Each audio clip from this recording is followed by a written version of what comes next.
Hey, what's going on, guys? Welcome back to Bean Soldier TV, and today I'm going to show you a deck that I genuinely feel moving into the next format, after the next ban list, after Hand Rip is gone, after Misk is banned, could potentially be a tier 1 deck. Right now it's genuinely a really solid tier 2 contender. And I'm talking about Melffy, Tri-Brigade, Dogmatika. If you couldn't already tell by the beaver. So, again, has so much synergy. This deck is actually really insane. The support that we got from Phantom Rage actually just puts this deck over the top in more ways than one. So, I'm not gonna pester you any longer, but just one quick thing. If you guys do like the deck profiles, if you like my sealed only series, make sure to leave a like on the video and subscribe if you want to see more content, especially with the Melffys. So let's just go and get right into it, starting things off with the boy himself, Nimble Beaver. Basically what he do is when he's normal summoned, he can special and nimble from your deck or grave, so he specials another copy of Beaver. This gives you access to all of your Xyz plays and some other things in the extra deck that we'll talk about too. Your best normal summon, though, is Rescue Cat. Rescue Cat gives you access to any of your level 3 or lower beasts, which we only play like level 2s. But it gives you access to your different names, which turns on the Xyz that we just got in Phantom Rage and makes it a million times better. So Rescue Cat being our best normal summon. Moving on to the Melffy core. Playing 3 Puppy and 2 Catty. So for those of you that might not know what the Melffy cards do, basically they all just net and +1s. Catty, they both bounce themselves back to the hand to do a thing.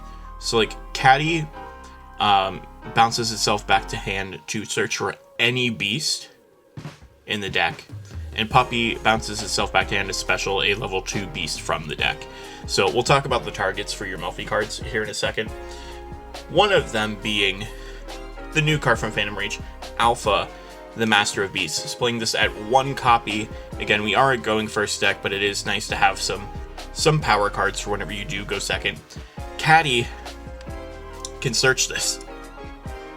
Catty can bounce itself back to hand to search for Alpha. Freaking insane. One other card that Catty can search is Hop Your Squadron.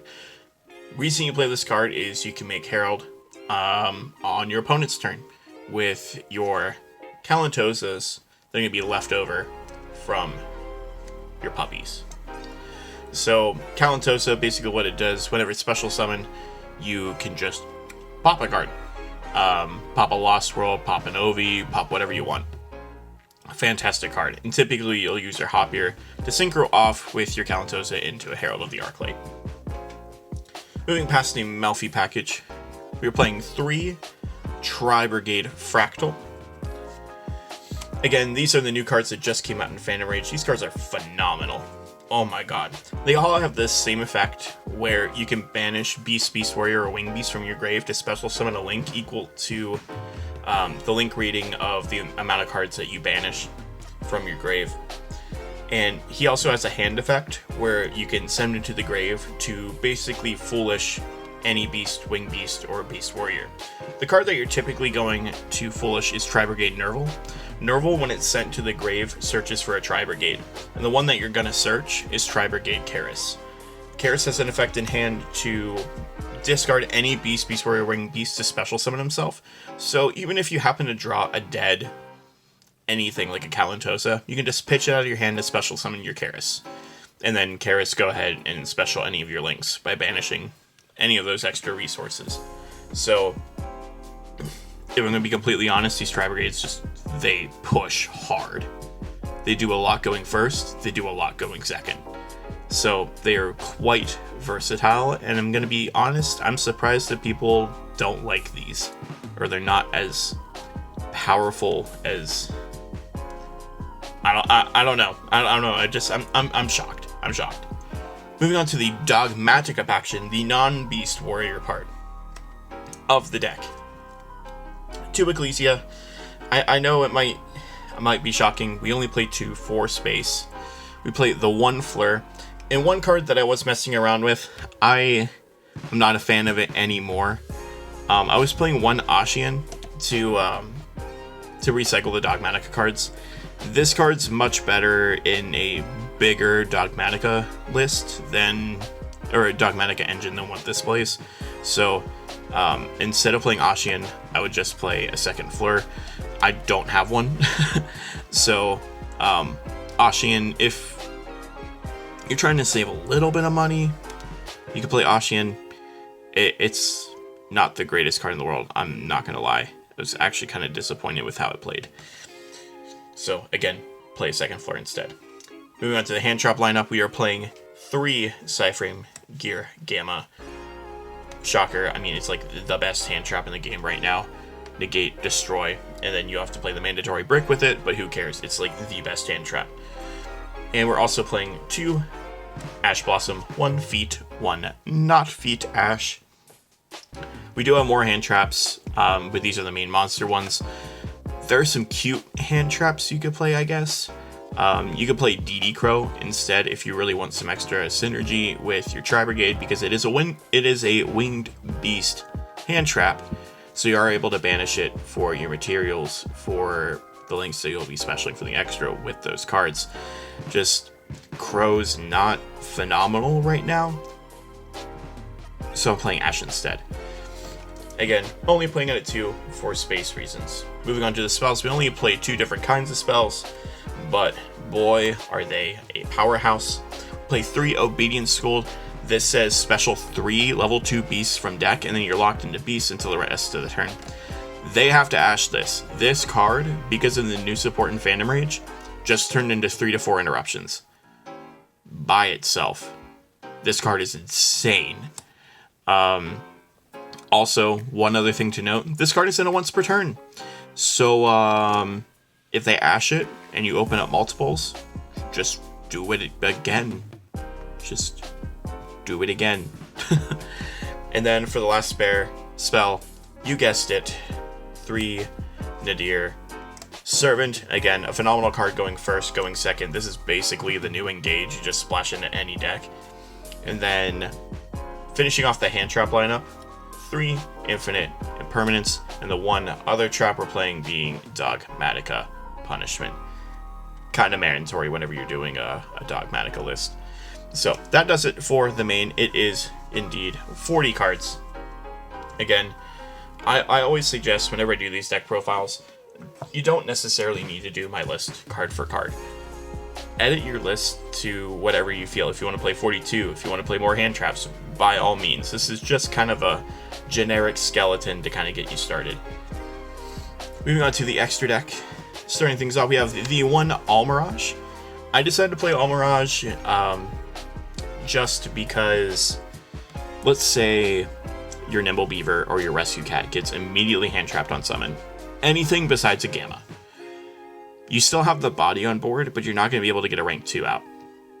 So if you have any of your Dogmatika cards, you need to have some type of extra deck monster on the field, and Almirage is the best thing to go into, if I'm going to be quite frank. So Almirage, it has come up. I personally like it. We're playing 1 Ferrigite of the Baron Blossom. This Link 2 is basically only here to fulfill like the Obedience School restriction of being only able to special beasts until the end of the turn. It's also got a really neat effect where if you'd sent to grave, you get to draw 1 and then put 1 on the bottom of the deck. This also happens if you use Nadir Servant. It's if it's sent to the grave in general. So you can technically Nadir Servant this to search Ecclesia, because this is also 1600 attack. So all the Tri-Brigade links have good synergy with Dogmatika in general. The one target you're going to summon off of your Tri-Brigades the most, though, is going to be Ancient Warrior Oath Double Dragon Lords. This is the Ancient Warrior level 2, Link 2, sorry, not level 2, that came out of Rise of the Duelist. So the Tri-Brigades, they can bypass the restrictions and the summoning requirements of the links whenever you banish the cards. Normally this would take like 2 Ancient Warriors, including a Wind. Doesn't matter. Now, instead, you just have a Compulse and Legs. You have a Compulse and Legs for just sending a random card from your hand or the field to the grave, which typically you have some type of extra material on field, so it doesn't even really matter. The other 2 targets for your Tri-Brigades is Shurag, the Ominous Omen. We play 2. This is your Dragoon out. This card's freaking cracked.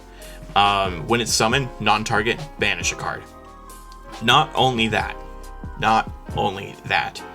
but when it's sent to the grave, you can add a Beast Warrior, Wing Beast from your deck to your hand based on the amount of other banished Beast Warrior, Wing Beasts that you have. So let's say like I resolved any type of Tribrigade earlier or whatever. When it's sent to grave, just search a Rescue Cat, search your starter. If you have a ton, search an Alpha. Search whatever you need. The sent to graveyard effect is generic, so technically you can Nadir Servant this and search. Pretty dang good in my opinion. So that's why we play 2. This card also, for the lack of a better term, is kind of like a Bardiche in Melffy.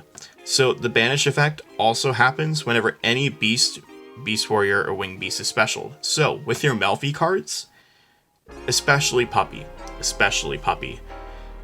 when you special your Kalantosa, you can get a pop with Kalantosa and a banish with this. It's kind of like Rusty Bardiche whenever you summon an Xyz to it. It's kind of like what Bardiche did for Orcust. It's kind of the same thing, except this is even better. Not to bore you, let's keep on going. We also play the 1 access code to finish games. This deck doesn't really have an issue finishing games, but again, access code is a nice card to have. Moving on to the Xyz in the deck, we play 1 Melffy of the Forest. This is your generic searcher. It also has a negate built into it when your Melffys bounce themselves back to hand. We also play 2 Joyous Melffys. The best way I can describe this is it's a quick effect Soul Charge on your opponent's turn. They just put Soul Charge to 3 for beasts. It's cracked. I'll show you in a little bit kind of the Obedience School combo with Joyous Melffys and why it's so freaking good. This card also has an effect to detach and then be able to attack directly, which works perfectly with Zeus, Sky Thunder, God Ass Clapper. Yeah. So you're going to be ranking a bunch of puppies, cats, and bunnies into like a literal God of Thunder. I think that's the funniest freaking thing in the world. We also played the 1 Herald of the Arclight for our Hopier Squadron. And then we also play some fusions to back up the Dogmatika portion. Play the 1 Titaniclad to search, the 2 Intis for pops. And we also play a card that I consider to kind of be the flex spot of the extra deck. We play 1 Brigand. Basically, well, first off, the artwork's freaking badass. I love the artwork on this card. It looks so good. It's basically a Titaniclad, though, where it'll search or special summon a Tribrigade from the deck, or a Fallen of Albus, during the end phase. So, normally you'd want to send your Shrike to search, but in case you don't have any banished base, Wing Beast, whatever, Brigand is the backup plan if you want to get your Tri-Brigade engine going for the following turn. Unfortunately, specialing them during the end phase doesn't do anything, but again, you can search your follow-up for the next turn. That does it for the extra deck. I will very quickly go through an example side that I came up with for this deck. Again, just very quickly. 1 more Alpha and a Pankratops for going second. This whole side is basically for going second. So 3 Nibiru, adding to the hand trap count. Nibiru is phenomenal. Honestly, you can make an argument to play this in the main. 2 Dark Roller, just for space reasons. Play 3 Forbidden Droplet. Again, you could flip the Dark Roller and the Droplet ratio around, do whatever you need to or whatever you feel. 3 Triple Tack You can also side this for going first if you know your opponent's playing a ton of hand traps. We play the Harpy's Feather Duster because this deck just have some issues dealing with back row. Mystic Mine is a problem for this deck. And then I'm playing 2 Twin because I don't have Lightning Storms. These ideally would be Lightning Storms. And you'd probably be playing Lightning Storms over like the Dark Rollers or some of the Talents. I just don't have those. But again, this is just an example side. You can tweak this however you see fit. So I just wanted to show you just very quick generic combos to do with Melffy, especially just like the 1-card combos. So just to kind of show you the power of what this deck can do. So Obedience Schooled is probably one of the best starter cards that you can have. Almost every single time, you'll special summon your caddy, a Calantosa, and a puppy. Almost every single time. You will overlay all 3 of them into your Joyous Melffys. So the nice thing with Joyous is specifically in its card text. You can return the monster to the extra deck, then you can special summon level 2 or lower beasts from your graveyard up to the number of materials that it had. So even if you don't have any materials in grave, since it's a then you can special back the materials from Joyous Melffys, which is insane. So let's say, unfortunately you can only do that during your opponent's turn, right? So opponent's turn, they do anything. Quick effect, Joyous, bounce back. Resummon all 3. Calantosa triggers, get a pop. Cool, they summon anything. Puppy, bounce back to hand. Special summon yet another Calantosa, pop. Summon anything else. Caddy, bounce back to hand. Search Hoppier Squadron. On res, Hoppier Squadron. Synchro. Into the Herald. So, now you have your puppy and your caddy in hand, as well as 4 other cards, whether they're like a ton of hand traps or they're extenders to make an even bigger board on top of this. If you had like a Karis, you'd have like the Ferrigite on board. Like, you can go nuts. But just off of 1 Obedience School, you get 2 pops and a Herald. I'd say that's pretty dang good. So, and like even going second, like let's say you just had like the Joyous or whatever. I mean, just slap. I mean, like obviously it wouldn't be like with Obedience School, but if you had like a Rescue Cat combo, just like slap that bad boy on there and just send the board. Just send the board. So, again, this deck, I genuinely believe, has a lot of meta potential. A lot of meta potential moving into next format. So, I guess we'll just have to see. But again, if you did like the video, please go and hit that subscribe button, hit the like. If you have any changes or any criticism, I'd be more than happy to hear it down in the comments below. The thing I like to do with these deck profiles is, I don't know, kind of build a forum or a good reference that people can just scroll through the comments and kind of build opinions for themselves. So after watching the video and seeing everybody else's ideas down in the comments as well. So let's have a conversation, and I'll see you in the next one. Thanks for watching, guys. Peace.